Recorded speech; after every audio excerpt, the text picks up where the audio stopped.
एक तरफ प्रधानमंत्री, दूसरी तरफ गृह मंत्री और राष्ट्रपति चुनाव बन गया। सत्ता के अंदरूनी शक्ति प्रदर्शन की रणभूमि।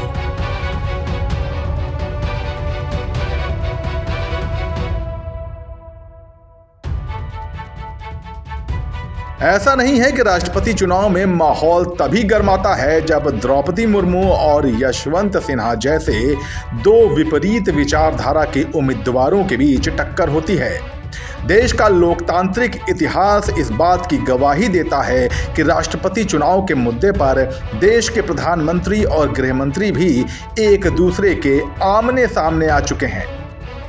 नमस्कार, जनसत्ता में आपका स्वागत है और सियासी किस्से में आज बात देश के पहले राष्ट्रपति चुनाव की, जिसे हम निकाल कर लाए हैं इतिहासकार रामचंद्र गुहा की किताब इंडिया आफ्टर गांधी और रशीद किदवई की किताब भारत के प्रधानमंत्री, देश, दशा और दिशा के पन्नों से।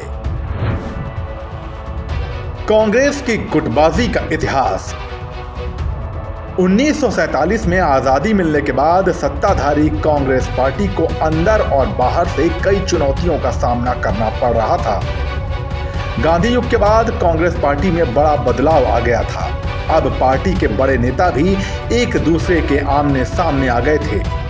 इतिहासकार रामचंद्र गुहा ने अपनी किताब इंडिया आफ्टर गांधी में ऐसे ही एक रोचक किस्से का जिक्र किया है जब पटेल और नेहरू के बीच मतभेद खुलकर सामने आ गए थे। रामचंद्र गुहा लिखते हैं कि कांग्रेस में गुटबाजी तेज होती जा रही थी और पार्टी की लोकप्रियता घटती जा रही थी। सबसे बड़ा मतभेद तो पार्टी के दो कद्दावर नेताओं पंडित जवाहरलाल नेहरू और सरदार वल्लभ भाई पटेल के बीच था। साल 1949 के आखिर में यह मतभेद खुलकर सामने आ गया जब देश के पहले राष्ट्रपति का चुनाव होना था। नए साल में हिंदुस्तान ब्रिटिश सम्राट की प्रमुखता वाले एक डोमिनियन स्टेट से पूर्ण गणराज्य में तब्दील होने वाला था।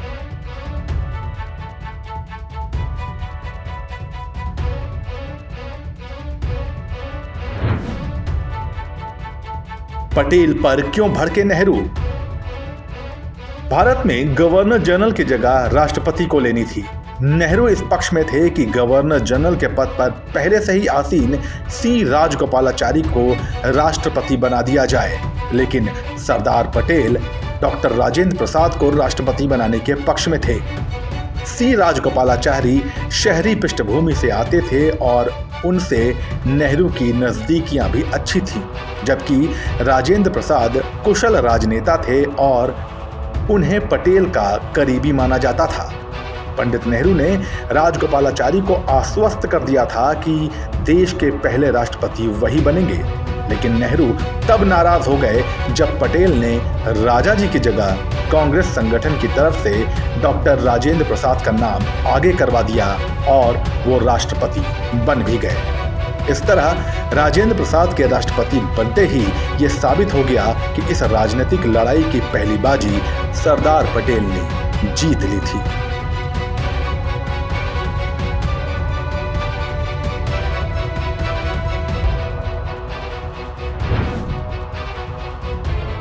गणतंत्र दिवस की वो पहली परेड। राष्ट्रपति बनने के बाद 26 जनवरी 1950 को राजेंद्र प्रसाद ने गणतंत्र दिवस समारोह की सलामी ली। उस दिन सशस्त्र सेनाओं के 3000 जवान राष्ट्रपति के सामने सलामी देते हुए गुजरे।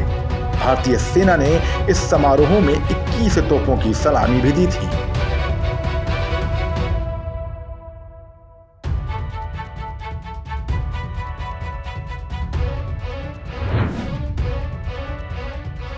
नाराजगी के बदले भारत रत्न। पंडित नेहरू की इच्छा के विरुद्ध राष्ट्रपति बन जाने के बाद डॉक्टर राजेंद्र प्रसाद और नेहरू के बीच रिश्ते कभी वैसे नहीं हो पाए, लेकिन दोनों के रिश्ते की तल्खियां कभी खुलकर सामने नहीं आई। वरिष्ठ पत्रकार और लेखक रशीद किदवई अपनी किताब भारत के प्रधानमंत्री, देश, दशा और दिशा में लिखते हैं कि दोनों के बीच कई मुद्दों को लेकर मतभेद था। इसके बावजूद राजेंद्र प्रसाद ने राष्ट्रपति रहते हुए पंडित नेहरू को भारत रत्न देने का निर्णय किया था। 1955 में जब नेहरू को भारत रत्न देने की घोषणा हुई थी तो वो यूरोप के आधिकारिक दौरे पर थे।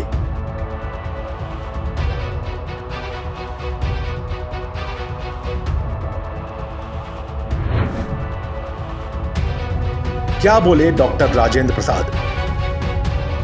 राजेंद्र प्रसाद से जब इस फैसले को लेकर सवाल किया गया तो उन्होंने कहा था कि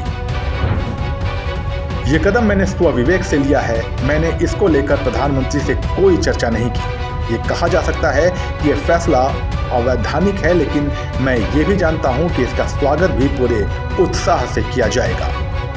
7 सितंबर 1955 को पंडित नेहरू को भारत रत्न से सम्मानित किया गया था।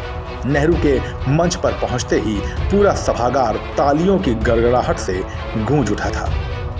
इस सियासी किस्से पर आपकी क्या राय है, हमें कमेंट सेक्शन में लिखकर बताइए और ऐसे ही तमाम दिलचस्प सियासी किस्सों के लिए बने रहिए जनसत्ता के साथ। नमस्कार।